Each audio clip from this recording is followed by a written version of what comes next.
why are you doing this? Like, be really clear, write it down, maybe put it in multiple places around your home. When things get hard, you want to remind yourself why you're doing this. Hello, welcome everyone to Better Together. This is your host, Nick Allen, and I'm really excited to invite onto the show Jess Hedden, who is a campaign manager out here on the Western Slope for the last 4 years. Jess, welcome to Better Together. Thanks. Thanks for having me. Good to be Yeah. here.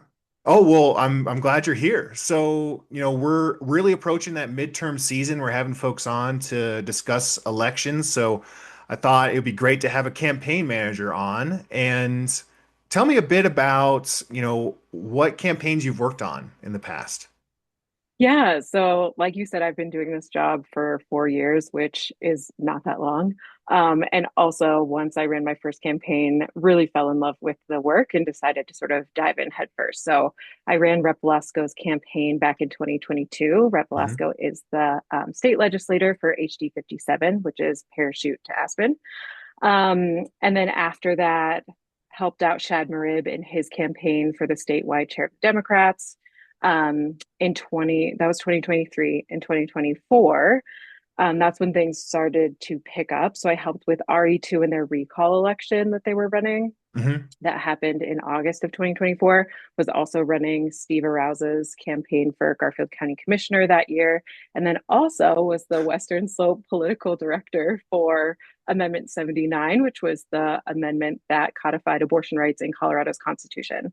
So that was 2024. And then this past year, so 2025, helped to set up the school board campaigns in District 51, and then went on to manage Vicky Woods' campaign. And then also at the same time was running the Strong Start Bright Future campaign, which was a special taxing district from Parachute to Aspen for childcare that ended up passing. So have a mix of ballot measures and candidate campaigns, and then Mhm. just came on to David Seligman's campaign for Colorado's Attorney General, and we'll be on that through next year. Wow. And just four Yeah, years. That's just like 4 years. over it. Definitely, I think you're in the double digits or just about. Yeah, yeah, That's yeah, amazing. So, yeah. how did you get involved in politics in the first place? Yeah, that's a great question. So I think that there's sort of like capital P politics, which is Hmm. where I'm at right now, and then there's lowercase p politics, which I would say was pretty much a lot of my life. I grew up in a family that was very socially active. We volunteered a lot through our church. Like my parents were Cub Scout leaders. I was a Girl Scout Nice. for a long time. Like we were just sort of those community minded people. Hmm. And then in my professional life, I did a lot of coalition building, community organizing work, which, if you've ever done that work, is amazing, really meaningful and impactful, and also never ends. And it's really hard to like get a break. People burn out very easily. So when Rep. Right. Velasco decided to run in 2022, we had worked together before. She was like, "Will you run my campaign?" I was like, "I've never done this before, but like, how hard could it be?" um, and loved it because there's an end date, because it's a lot of Hmm. the same principles, especially as you're working with volunteers and sort of inspiring the community to work towards something different. um, you're mobilizing people in a lot of the same way, using a lot of the same tactics, except there's an end date. So you Right. just like work really hard and then you get to election day and sort of see what the outcome is. But that sort of level of strategy mixed with community engagement was really like sold me. So really transitioned in 2022 to say this is what I want to do. Hmm. Also, so I live near Glenwood Springs. Um, and I have two young kids, they're 8 and 11. Amazing, but it also means that I'm not moving. And people don't generally live in Western Colorado to work in politics. Right. So there's a big gap. And I was like, well, I can just fill that gap. I'm not moving. I know the community really well, have like gotten to know the community even better. And so have sort of specialized in left leaning campaigns since, have Hmm. worked on nonpartisan and partisan races, but generally speaking, they're left of center. That's so true. I mean, it's something that I've explored in my past with campaign work, and it's really we kind of joke around here locally, at least in Mesa County. There's probably three people that like Totally. know how to run campaigns or have been a Yeah. part of them, and like And so it's good that we have people that are knowledgeable, but when you have three, our campaigns kind of start to look the same, or they fall out. I was like, I Yeah. can't make this work. So it's first off, it's amazing that you're piecing this thing together and you're having different people come in. And I hear you too on the organizing side. It's like that end date is nice versus like a 3 year long campaign that could go another 3 years. I mean, I think about the Yeah. CORE Act with the Colorado Outdoor Recreational Economy Act has been going on for a decade, and I worked on Yeah. that for just a couple years. So awesome stuff. So what we're really working on for the project here at Bet Together right now is more people to run. What would you tell someone that is interested in running? Um, Man, so many things. Um, I think that there's a lot that goes into running for office. And I think the more that you can prep ahead of time and make sure it's a decision that you really want to make, the better. So I think, reaching out to people that have held that office before, reaching out to community Mhm. members, sort of like starting to understand what the race looks like. Will you have a primary? Will you not have a primary? What have vote counts looked like in the past? So, how many votes have gone for a certain party? What party are you part of? Like, essentially, just trying to understand. You can even look at campaign finance to see how much people have spent on races. So, I Hmm. think data collection as much as possible would be one. Also, looking at your life. What's your family situation? What's your free time situation? I think that, a lot of people that would be great in the position of elected office, whatever that is, um, will never get to that office because the skill set of running for office is fundamentally different than what it is once you would get there. Right. And it's unfortunate because I think we have a lot of brilliant minds in the world, and in order to get elected, you have to have the right circumstances for your life. So, Hmm. depending on how competitive of a race it is or what level you're looking at, it might take all of your free time. I've seen candidates go down to part time at their job in order to campaign the rest of the time, like figuring out what sort of support system you have. And really understanding if you do have a family, it really is a whole family affair. That if you have kids, your partner is going to have to step up and sort of fill in some of those gaps. So, yeah, I think sort of doing that inventory is important. Um, I would also say that we're at a point where a lot of people run for office and they want to make a difference. They sort of want to change the political spectrum or the Totally. uh, ecosystem, which is amazing. Um, and the political system is a system. And as much as you might not want to play the game of politics, you still have to play that game. That sometimes it actually does not matter how maybe likable or persuasive you are. It matters how much money you can bring in the door. Mm, Candidate viability is a really big thing when, especially maybe outside organizations or folks that are even just donating to your campaign look at to say, okay, if I'm giving you $500, what is the likelihood that you're actually going to win? right. And so, really, I think that can be a hard moment for folks that they're like, no, I want to hold this office because I believe that things can be different. And yes, we want things to be different, and they're not different yet. Hmm. So, really, I think running for office is a big test and a big strain on yourself emotionally, physically. And so just making sure before you make that leap, before you sort of declare, you've thought through all of those pieces, um, because it only gets harder. Right. Yeah. So people get excited. Yeah. Like I But think the hope and seriously. change thing is Yeah. real. It's Yeah. so real. And that's probably the best you're going to feel about the campaign. And so making sure that, yeah, you're really bought into that decision Hmm. when you decide, when you launch.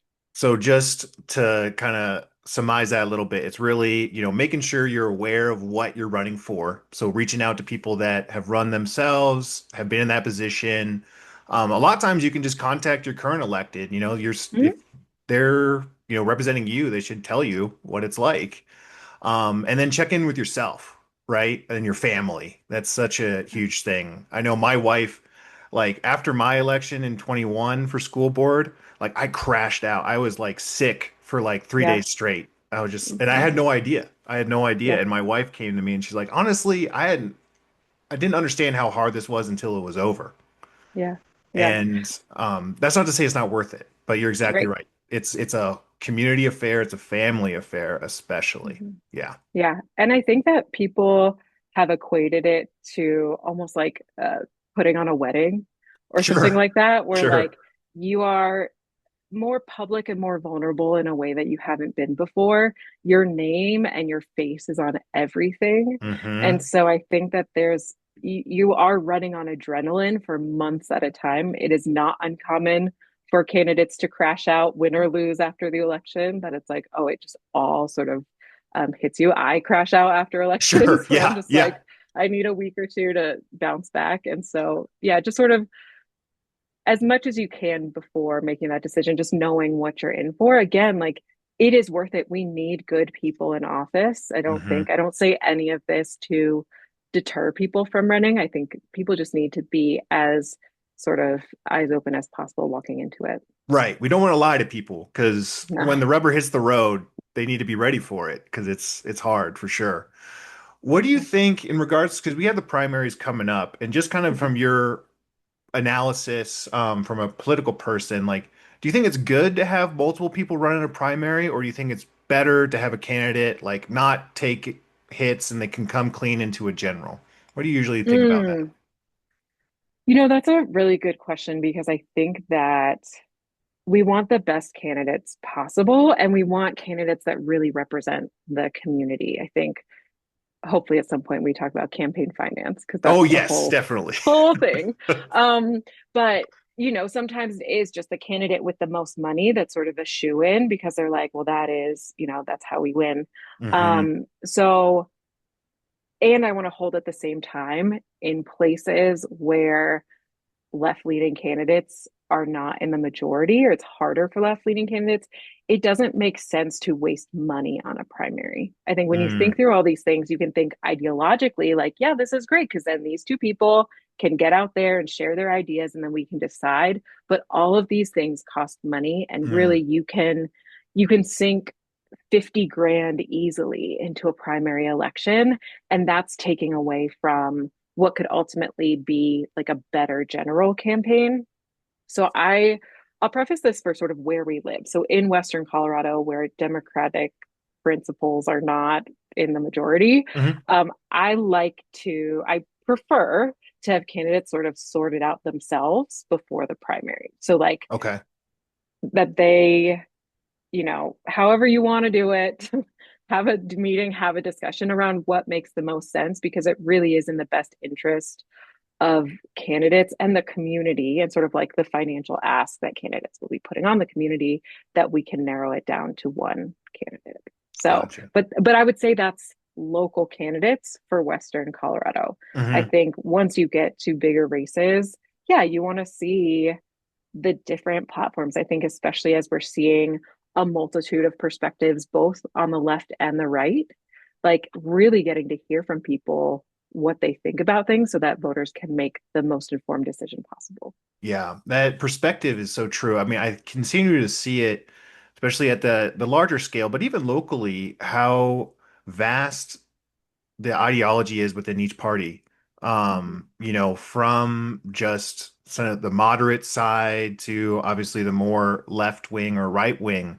And some of those come into a head. I think, here locally for House District 54, we have three Republicans that have announced, and Mm-hmm. that's big. And I think that can be good, to see where the party is at. And obviously it's a different story because it's much larger here. The Mm-hmm. Republican, I think, is almost 2-1 in regards to Mesa County. What is it out in Garfield? It's getting kind of closer, right? In terms of independent to Yeah, the party what's the makeup. ratio? Oh yeah, yeah. So I think we're like 25% Democrat, 25% Republican, and then 50% independent. Hmm. And that's not to say like we know that independent voters lean left or right, but in terms of pure affiliation, that's what we're looking at. Yeah. Yeah. Why do Yeah. you think the independent is growing so much in Colorado? Um, Great question. I mean, I think that a lot of times national party platforms don't resonate with the struggles of Hmm. the everyday person.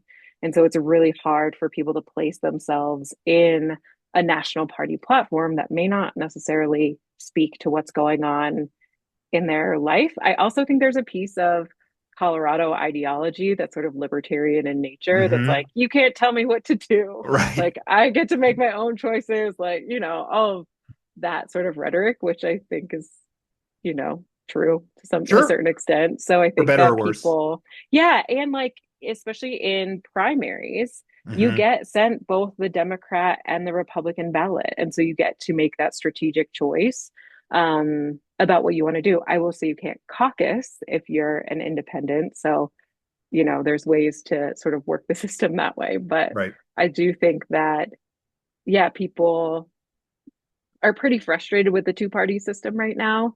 And also, we're deeply entrenched in the two-party system. That's really hard to untangle from that.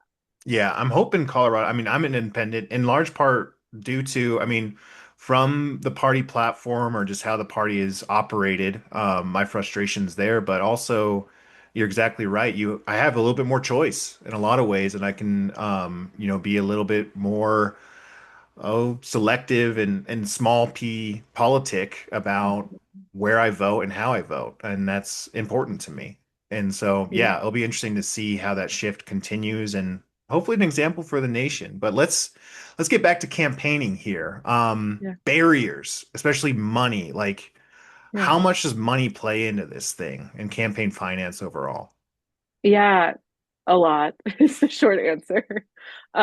So I think that barriers to entry, I think, are both on the campaign side and then also looking at the office that you're going into. So Mm, even when people are, look at the salary of the state legislators is right, horrific. Like it's not a living wage for anyone in the state of Colorado. I think there's this sort of justification that their work is only 4 or 5 months out of the year, but it's like that's a full-time job.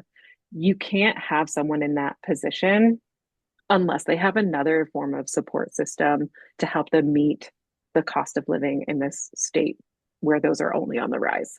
right. So I think like that is a barrier to entry where people are like, oh my God, I can't live on 40 grand a year, Totally. especially if you live in Western Colorado, where it means you're going to have to get housing in Denver for 5 months out of the year.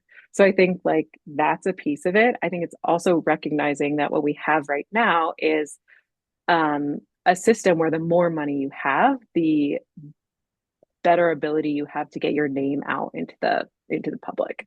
Hmm. So essentially speaking, like the way you can reach voters, if it's not in a one-on-one way, is through text messages, is through digital ads that you see on your computer, is through getting a phone call, things like that. And all of those things cost money. Um, and so the more money you have, typically the more, if you have more money, people with more money. Right. And so that just gives you better access to the position in general and to getting elected. So I think that that is definitely a barrier in terms of we still see sort of higher class people being able to run for office. I think then you go back to those things we were talking about before around like your ecosystem and your lifestyle. That's like, Hmm. can you take off of work to run for office? A lot of people can't. And so they're doing it at the same time. Or do you have a partner or not a partner? Like all of those things that go into the equation. Um, it really is about money. Yeah, no, it's typically in the campaign trainings that I've been to, um, it's one of the first questions you ask a candidate is, "How's your Rolodex doing?" Who do you got? Totally. Let's look at the top who can give 500, who can give 1,000. And if you're, just a wage earner, and that's hard, you don't even get days off, paid days off typically. Totally. And so that's really I think that's probably one of my biggest concerns with our democracy and within the republic is we just continue to not be represented. And yeah, I pulled it up real quick just to double check my math, but yeah, the median net worth of a congressperson is over $1 million. You know, Yeah. and the question remains, what did they have before they got in and what do they have after? But all the Sure. same, that's who's representing us, and it's hard Yeah. to just see that. Especially if you look at sort of the state legislature in Mm, Colorado making decisions about renters' rights, making decisions about minimum wage, making decisions about tipped workers and things like that. Like all of those decisions are being made in Denver. And right. when you have people that are voting on that, but have no lived experience, have no idea what it's like to do that, to me, that makes me wary, and I don't want that for my democracy. Right. No, it's not Yeah, representative.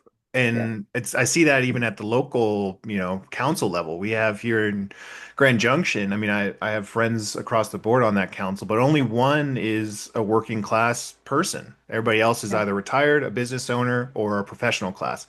And it's just Mhm. that's not what makes up our community. So why do Yeah. you think, I mean, you've already hit barriers, money, but is there anything else that's really keeping those types of people from running?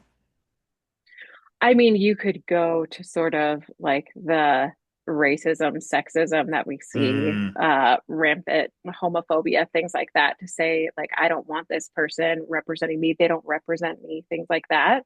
I think you see that play out with women where, hmm women are still sort of painted as very emotional and irrational people. So it's like, how right. could they possibly be making decisions for the state or the nation?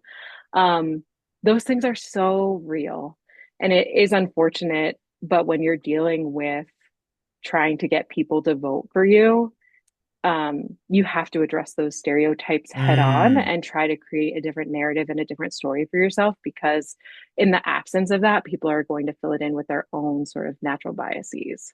And so, yeah, I mean, I think that that's a reality of the society we live in. And I think the more that campaigns can plan for that, or sort of use it to their advantage, the better. But I think to walk in blindly to say, oh, it's 2026, we can run a campaign without having to confront these stereotypes is pretty ignorant. yeah. I want to side and then I want to dive in. So, my introduction to feminism really came at my international relations class, and he posted up this headline of "Does Hillary Clinton have the balls to be president?"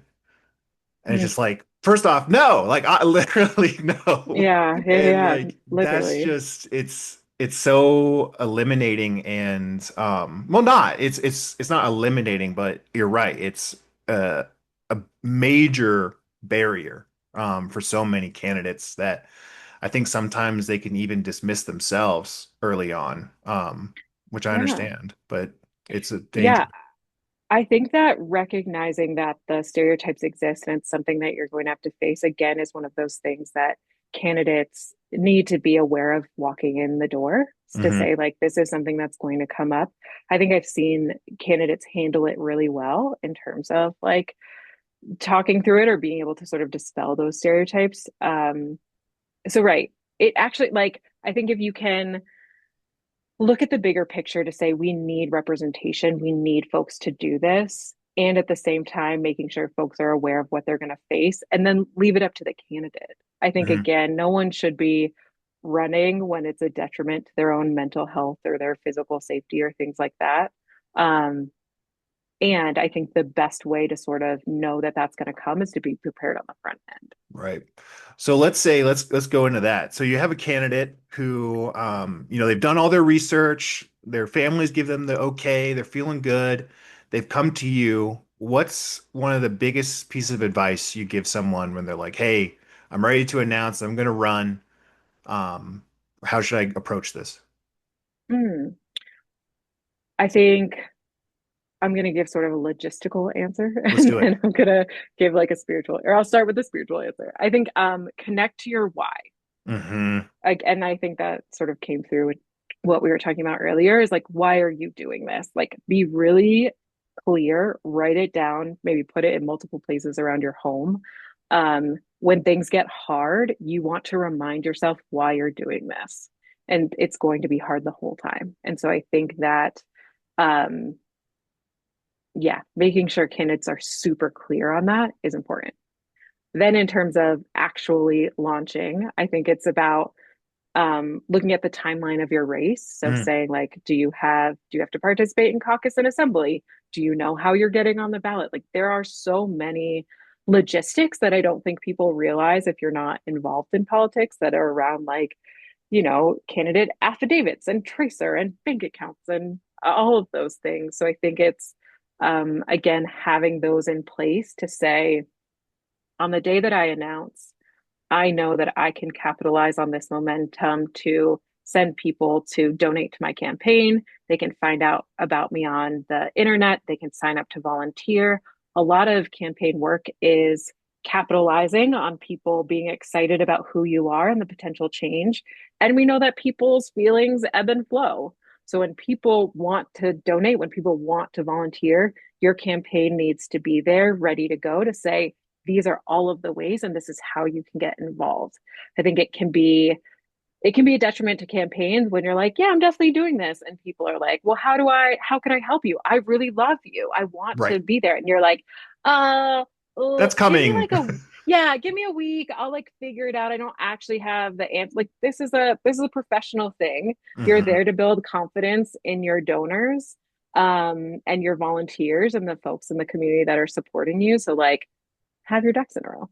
Right. Yeah, that infrastructure is so important and just having like sign up sheets and, a way for people to donate while they're at an event is Mhm. just massive. I like what you said too of people, the donors and your volunteers want to see that too, because they want to be part of a winning effort. Sure. I think something that I take really seriously in all of my campaigns is about like candidate and campaign integrity. That's like when people give you money, especially those low dollar donors that for them it isn't just like, oh yeah, I have an extra 5 grand I can give you. But Mhm. it's like, Right. here's $15 that like I could be spending at the grocery store, but I'm giving to your campaign. Here's my Saturday, here's my free time that I could be spending with my family. And instead of I'm knocking doors, I think the campaign and candidate's responsibility to then say, I will do everything in my power to get elected is so important that you are knocking doors, that you're taking those opportunities to connect with voters. Again, like there's a fine line where no one wants a super burnt out candidate that is like not functional by the end Hmm. of the campaign. But I think it is about really respecting the people that have contributed and taken money and time from their own sort of reserves and given them to you and making sure that that is stewarded in a really responsible way. When you have a candidate that, is struggling, they're in the middle of a campaign, they're getting some donations and they've gotten a lot of doors knocked, etc. And they're coming into a position where their ideology is really confronted with maybe it's a toss up between this is something that I might need to sacrifice in order to win, and if to win, that's how I can get my ideology in, versus like, no, I Mm-hmm. need to make this stand because this is what I believe in. Like, how do you? That's a big battle, and Sure. one that I think every candidate goes through. Mm-hmm. Um, I think my first sort of there's like a couple different criteria to go through. I would say number one, is that skill set relevant to the job that you're doing? Or is Mm, that like value? I think people will ask at sort of a city council level your feeling on abortion rights. And right. it's like that could come into play. I've seen it come into play for Sure. sure. But I think it's sort of this decision of like, how much do you need to engage on like a local level versus a statewide level where your purview of creating legislation or policy is different. So like number one, figuring out where you are and sort of what that topic like has to do with your job. Hmm. Um, then I would go to um, what is your actual like conviction about this. So like the candidate themselves, whatever in private with their team being like, this is what I feel. And then it's sort of, okay, how do we how do we connect with people around this? Like how do we relate to normal people's lives in terms of like making this um I don't want to say palatable, but connecting it to the lives of everyday people. Hmm. My number one thing, especially in Western Colorado, is that voters smell bullshit a mile away. Yeah. Do not lie to a voter ever because you look like a fraud and everyone can see it. And I think that you lose trust with those people that you want to vote for you when you're like sidestepping issues. People really are wary of politics and rightfully so. Hmm. So I would say it's always better to be forthcoming and be true to who you are because of your value system and connecting it back. Like every candidate should have their, 3 point who they are, their value system, why they're running those things. And as long as you can connect it back, I really think it is better to be honest and authentic than to try to skirt the issue. I often say, like, so in working on the Amendment 79 campaign about abortion and doing that in Western Colorado, um, I sort of always joked that I would rather talk about abortion than wolves in Western Sure. Colorado because it's so much Real, easier. real. And came down to like, we can all agree that legislators aren't your personal doctor. Like, Hmm. you find ways to talk about things that's like, we don't have to argue about weeks. We don't have to argue about morality. We can just say, like, these folks aren't in your exam room with you and your doctor. This is a personal choice and it Mm, needs to stay as such. And I really think that that's why it was successful because we were unwilling to talk about, like when at what point life right. starts, like all of that is irrelevant. The fact is like this is a medical decision and it shouldn't lie with the legislature. Hmm. Hmm. Um, so yeah, all of that to say, I think that authenticity is more important than anything and really connecting with your voters in terms of like being real about who you are. Yeah, I think I share that. That's my biggest advice to candidates when they ask me is just be yourself, and you're not going to get everyone's vote. You're likely going to get a No. little bit more than half. And so don't Mhm. try and get everyone's vote. Like just be who you are and be straightforward. I know when I was running, I was like, oh, if only this person would know me and I could give it. It's like, nope, they will Right. never Of ever course. vote for you. And Mhm. so then just say what you want to say and be, proud of it and proud of what you're putting forward. Absolutely. No, I think that's such a good point in that you can't meet the needs of everyone that's going to vote in that election. And so making sure you're just really clear on who your people are and making sure those folks turn out to vote. And I think that sort of gets into, campaigns at the end of the day are basic math. Right. You look at the people that are going to vote and you look at the number that you need to get in the door for yourself. And you just make that happen. Right. Oh man, we could spend another half hour on win numbers and everything. So, Totally. last question for you, Jess, and thank you again so much for being on. How Yeah. do you handle opponents? What do you recommend to your candidate? Do you recommend just say nothing? Do you recommend point out differences? Do you recommend going hard? What's your kind of approach to an opponent? Yeah, I think that it's important to point out differences. I think it's really important, like especially if you are in a primary, like it's important that folks know the difference between you and who you're running against. And there's no harm in saying what those differences are, especially in our small towns and our small communities. I don't advise people to sort of dig up dirt and throw dirt at their opponent Mm-hmm. because it just like, you're going to see these people in the grocery store. Like, this is, somebody who's cousins with somebody. Like, it's not worth it. And there's the soft side that'll do that for you. Sure. It's a whole other conversation. But no, I don't think that candidates should be in that place because I think it's important that candidates can speak about who they are, why they're the better candidate, all of those things. And they should have that down. They should be able to explain that effortlessly through the duration of their campaign, or else sort of why are you running in the first place? Yeah. No, I think that distinction is really important. It does, it's a disservice to the voters. It's okay to Yeah. say why you're different and they need to know. And Yeah. that's something in my approach initially I was like, I'm not going to say anything. I just wanted it to be about me. Mm. But then voters are like, "Oh, I can't really tell the difference." And Yeah. so, yeah, you really do need to It's get into it. super important. And I think that like the other thing is you're going to see these folks out on the campaign trail. You're going to be Hmm. sitting next to them at town halls. You're going to be, you know, and so I think it's important to be able to say, like, my opponent does this and I do this. Um, but to really draw the line at like, you want to be able to look them in the eye and know that you ran a campaign full of integrity and truth, because, like, again, these are people in your community too.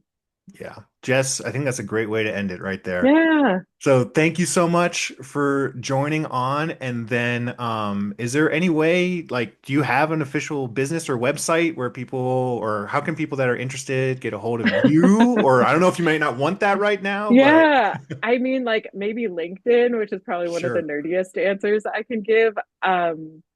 I don't sort of as a profession, I don't live my life on social media. I have like a Yeah. family and I do this in my work time. And so I'm always willing to sit down and have coffee with people. I always give folks like a 30 to 45-minute conversation around like what it looks like to run for office, what they should be prepared for, just because, yeah, like we need good people to run.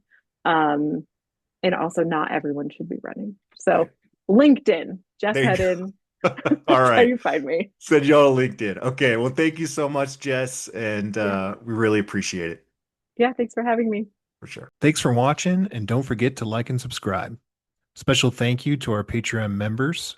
We are 100% community funded, and your support goes a long way. You can become a member at patreon.com/bettertogether, and we have several options and perks, so check it out.